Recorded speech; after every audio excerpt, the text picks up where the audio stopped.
তো গাইস, আমি নিয়ে চলে এসেছি পারফেক্ট কাউন্ট এপিসোড 5 এর পার্ট 2। তো চলো শুরু করা যাক। এইদিকে দেখা যায় তেজু এবং তার ওয়াইফ তার বাবার সামনে বসে আছে। তেজু তার বাবার উদ্দেশ্যে বলে, দেখো বাবা, ও নিশ্চয়ই ড্রিঙ্ক করে গাড়ি চালাচ্ছিল, তার ফলেই স্পিড লিমিটকেও ও ক্রস করে দিয়েছে।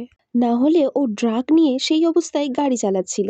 আর বরাবরই ও জেনে শুনে কিছু না কিছু এমন কাণ্ড করতেই থাকে। আর যবে থেকে প্রিন্স আয়ানের সাথে ওর ডেটিং রিউমার চালু হয়েছে, তবে থেকে নিজেকে কোন দেশের রাজকন্যা যে ভাবতে শুরু করেছে তা ভগবানই জানে। আর স্টক প্রাইস লাস্ট 1 মান্থে কত উপরে গেছিল, সেটাও আবার ডাউন হতে শুরু করেছে। আর ঠিক এভাবে চলতে থাকলে তো আমাদের কোম্পানি। ঠিক এই সময় হেজু সেখানে এসে প্রবেশ করে। তখন হেজু বলে, তো কি হয়েছে, তুমি কি ক্যাসেল বিউটিকে নিতে চাও নাকি? এবং তার বাবার উদ্দেশ্যে বলে, যা বলার তাড়াতাড়ি বলো, আমার হাতে অত সময় নেই। বাবা তার উদ্দেশ্যে রাগীভাবে বলে, যা হয়েছে সম্পূর্ণ আমাকে এক্সপ্লেন করো। হেজু বলে, এতে আবার এক্সপ্লেন করবার কি আছে? হেজু আরো বলে, তাছাড়া নিউজে তো তুমি সবকিছুই দেখেছো। আর না আমি ড্রিঙ্ক করে গাড়ি চালাচ্ছিলাম, না আমি ড্রাগ অবস্থায় গাড়ি চালাচ্ছিলাম। তখন বাবা বলে, আমি শুনলাম তোমাকে প্যালেস থেকেও বের করে দেওয়া হয়েছে। তখন হেজু বিরক্ত হয়ে বলে, আপনি কি আমার উপর নজর রাখছিলেন? আর তাছাড়া কিছুই হয়নি, কাপেলদের মধ্যে এরকম ছোটখাটো ঝগড়া লেগেই থাকে। তখন হেজুর বাবা হেজুর উদ্দেশ্যে বলে, তোমার রিয়েলাইজ হয়নি তুমি না একজন business woman? Prince and just তোমাকে ব্যবহার করেছে কেবলমাত্র টাকা আর পাবলিসিটির জন্য। ও সবসময় এরকমই অ্যাক্টিং করে। আর তাছাড়া তার কোনো স্টেটাসেরও দরকার নেই, আর কিং বানার কোনো অ্যাম্বিশিয়ান্সও তার মধ্যে নেই। আর এখন তার কাছে সব কিছুই আছে, ওই জন্য তোমাকে জাস্ট ছুঁড়ে ফেলে দিয়েছে। তখন হেজু গলা ঠান্ডা করে বলে, তাতে কি হয়েছে, আমার সাথে তো এমনই সব সময় হয়ে আসছে। আপনি আর তেজু তো আমার সাথে এই গেমটাই খেলে আসছেন ছোটবেলা থেকে। আমি নিউজে আসার পর কোম্পানির কত লাভ হয়েছে সেটা কি আপনি জানেন? বাবা বলেন, এখন তো আমরা নিজেরাই টার্গেট হয়ে গেছি, সেটা কি তুমি দেখেছো? তখন হেজু বলে, তাতে কি, একদিন তো সবাই মরবে। আর পরের বার এভাবে আমার উপর চিৎকার করতে হলে ফোন করবেন। তখন সে উঠে চলে যেতে চায়। বাবা বলে, বসো। হেজু বলেন, না, আমার অন্য প্ল্যান আছে, আমি এখন আসি। বলে সে বেরিয়ে যায়। তারপর সে তার সেক্রেটারিকে ফোন করে বলে, আমার গাড়িতে কোন মেকানিক কাজ করেছিল সেটা তুমি খুঁজে বের করো। এবং এদিকে দেখা যায় ঠিক সেই মুহূর্তে সেক্রেটারি গ্যারেজে এসে পৌঁছায়। এদিকে দেখা যায় হান আয়ানের উদ্দেশ্যে বলে, আপনি এভাবে এঙ্গেজমেন্টকে ভাঙতে পারেন না। তখন প্রিন্স আয়ান বলে, কিন্তু তার সাথে যে আমার কখনো এঙ্গেজমেন্টই হয়নি। হান বলে, তাও আপনারা যে একসাথে থাকতেন। গ্র্যান্ড প্রিন্স বলে, কোথায় আমরা একসাথে থাকতাম? আমি প্রাসাদে থাকতাম আর সে আমার পার্সোনাল ভিলাতে থাকতো। তখন হান বলে, আপনি বুঝতে পারছেন তো আমি কি বলতে চাইছি?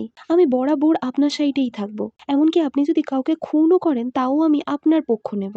তখন প্রিন্স অ্যান হালকা হেসে হানের মাথায় টোকা দিয়ে বলে, আমি যদি কাউকে মার্ডার করি তাহলে তুমি কেন আমার পক্ষে থাকবে?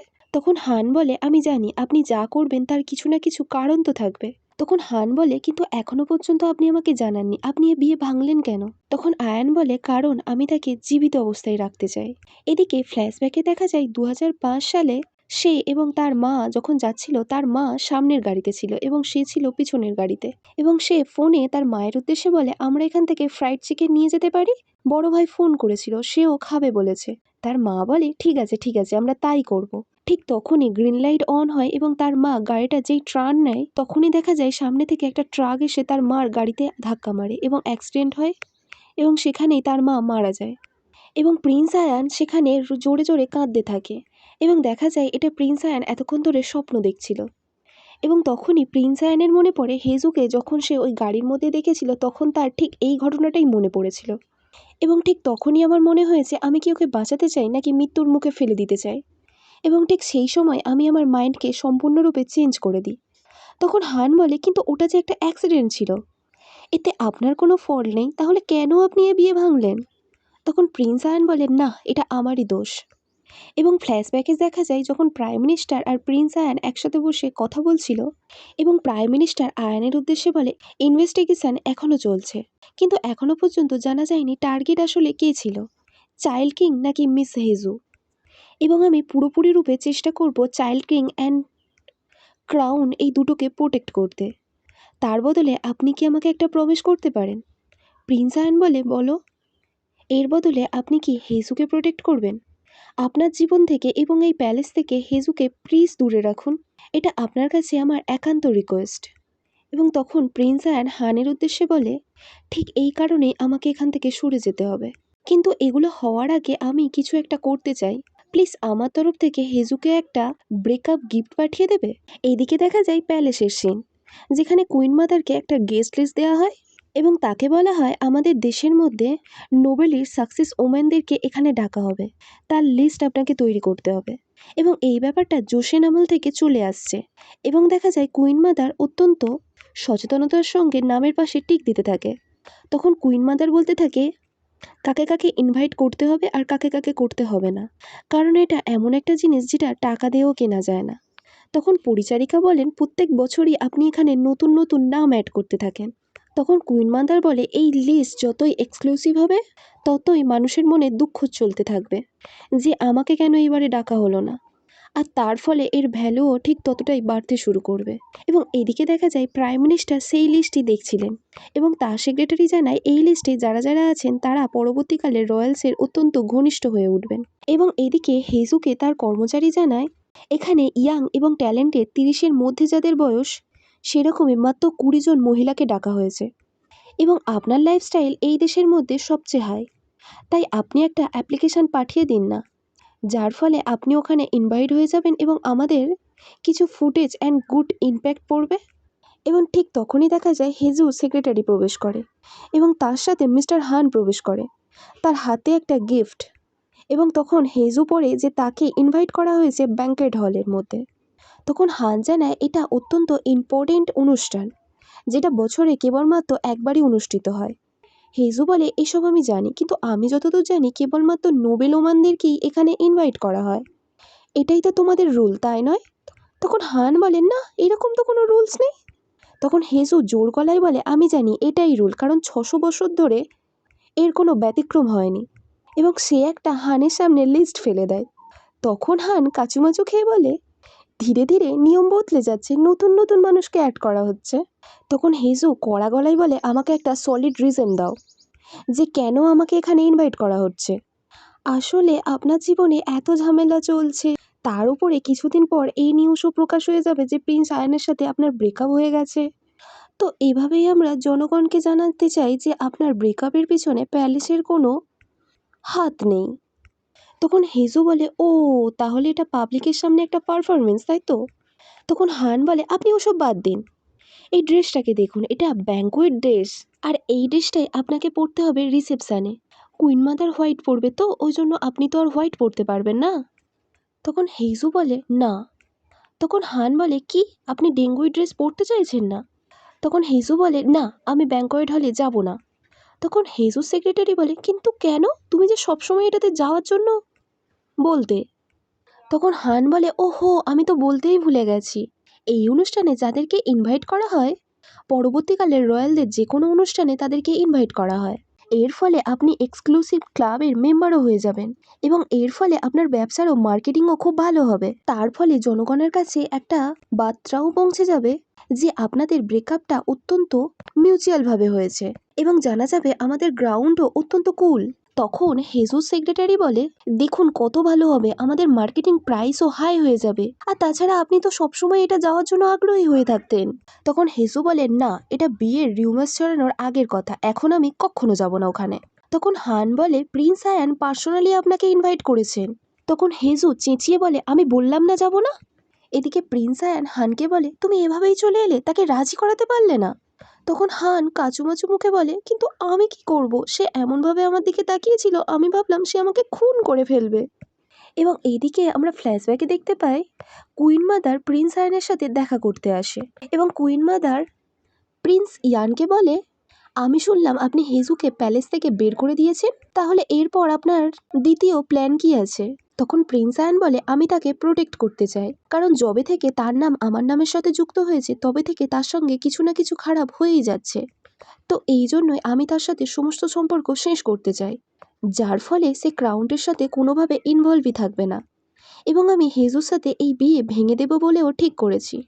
কিন্তু এর বদলে আপনার কাছে আমার একটাই রিকোয়েস্ট যে তাকে ব্যাঙ্কট হলে ডাকা হোক, কারণ আমি চাই না আমাদের ব্রেকআপের পর সে বাইরের জগতের কাছে কোনোভাবেই সাফার করুক। এবং এখানেই ফ্ল্যাশব্যাক শেষ হয় এবং প্রিন্স আয়ান হানের উদ্দেশ্যে বলে ঠিক আছে সে যখন আসতে চায় না তাকে গিয়ে যেন আমি পার্সোনালি তাকে ইনভাইট করতে চাই এবং ব্যাঙ্কট হলে আমি তাকে নিজে এসে অভ্যর্থনা জানাবো এবং আমি তাকে নিজে মানাবো এখানে আসবার জন্য। এরপর দেখা যায় হেজু সেক্রেটারি তাকে এই খবরটা দেয় তখন হেজু বলে, না আমি যাব না। আর সে আমাকে কিভাবে পারসুয়েট করতে পারে? যাই হয়ে যাক না কেন, আমি কিছুতেই ব্যাংকট হলে যাব না। এবং দেখা যায় হেজু তাদের জন্য ফ্রাইড চিকেন অর্ডার করেছে এবং হেজু সেটা খেতে থাকে। তখন তার সেক্রেটারি বলে, কি ব্যাপার, তুমি আজকে ফ্রাইড চিকেন খাচ্ছ? তখন হেজু বলে, এমনি আমার ইচ্ছা তাই। তাছাড়া ফ্রাইড চিকেনে আমি কখনোই বিরক্ত বোধ করি না, আর এটা খাওয়ার পর আমার মন অত্যন্ত উৎফুল্লিত হয়ে ওঠে। তখন সেক্রেটারি বলে, ও তোমাকে প্রিন্স অ্যান্ড ডাম করে দিয়েছে তাই তো, ওই জন্য তুমি আপসেট হয়ে আছো। তখন হেজু বলে, তুমি আবার আমার মুডটাকে খারাপ করে দিলে। আমি শান্তিতে বসে বসে ফ্রাইড চিকেন খাচ্ছিলাম, এটাও তোমার সহ্য হলো না? চলো, আর আমি খাবো না এসব, আর আমার খেতে ভালো লাগছে না। তখন সেক্রেটারি বলে, কিন্তু এতে আপসেট হওয়ার কি আছে, তুমি তো জাস্ট প্রিটেন্ডই করছিলে। নাও নাও খাও, অত ভেবো না। তখন হেজু বলে, এটাই তো মেন কারণ, যখন রিলেশনশিপ শেষ হয়ে যায় তখন যে কোনো একজনই এটাকে শেষ করে, এবং সে কখনোই দেখে না সামনের দিকে যে দাঁড়িয়ে আছে তার মনের ভিতরে কি চলছে, এবং সে তাকে কতটা পছন্দ করে বা কতটা ভালোবাসে সেটা জানার প্রয়োজনই মনে করে না, কারণ সেই ব্যক্তি তখন ইন্টারেস্ট খতম হয়ে যায়। কিন্তু আমাদের মধ্যে তো এসব কোনো ব্যাপার ছিল না, না, এটা তো একটা কন্ট্রাকচুয়াল রিলেশনশিপ ছিল। তাহলে যেহেতু এটা কন্ট্রাকচুয়াল, তাহলে এটা যখন শেষ হবে তখন দুজনের ইচ্ছাতেই তো হওয়া উচিত ছিল, না? বাবা ঠিকই বলে, আমি একজন বিজনেস ওম্যান, একটা স্ট্রেঞ্জারকে ভরসা করা আমার একেবারেই উচিত হয়নি। আমার উচিত ছিল ওই কন্ট্রাক্টে এই সমস্ত কন্ডিশনগুলোকে লিখে রাখার, তাহলেই টার্মসগুলো তার মাথায় থাকতো। এবং এইদিকে দেখা যায় মিস্টার হান বারবার হিজুকে ফোন করে রাজি করাতে থাকে ব্যাংকট হলে যাওয়ার জন্য, এবং হেজু বারবারই তাকে রিজেক্ট করতে থাকে। এদিকে প্রিন্স হান বলে, সে কি পাগল হয়ে গেছে নাকি? তখন মিস্টার হান বলে, আরে আপনি ছেড়ে দিন না, সে আপনার সাথে আর থাকতে চাইছে না, তাছাড়া কেনই বা তাকে এত জোর করছেন?